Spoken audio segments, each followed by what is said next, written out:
بد نصیب ہے وہ شخص جو والدین کی خدمت کر کے ان کی دعائیں نہیں لیتا اور لوگوں سے کہتا پھرتا ہے کہ میرے لیے دعا کرنا۔ بد نصیب ہے وہ شخص جو فجر کے وقت سوتا رہتا ہے اور لوگوں سے رزق کا شکوہ کرتا ہے۔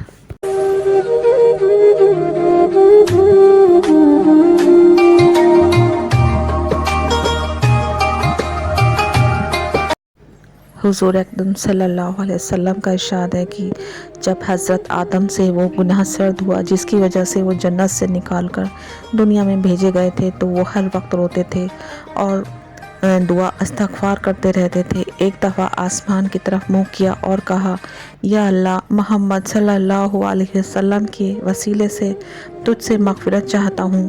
وحی نازل ہوئی کہ محمد کون ہے جن کے واسطے سے تم نے استغفار کیا؟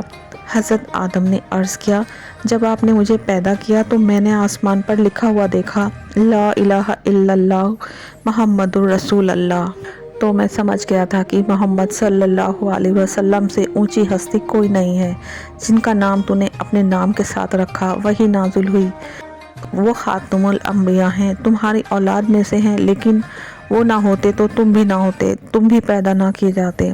حضرت آدم اس قدر روتے تھے کہ تمام دنیا کے لوگوں کا رونا جمع کیا جائے تو بھی ان کے برابر نہیں ہو سکتا۔ 40 برس تک سر اوپر نہیں اٹھایا۔ نبی کریم نے فرمایا، ایک زمانہ ایسا آنے والا ہے کہ اسلام ایسا دھندلا رہ جائے گا جیسے کپڑے کے نقش نگار پرانے ہونے پر دھندلے ہو جاتے ہیں۔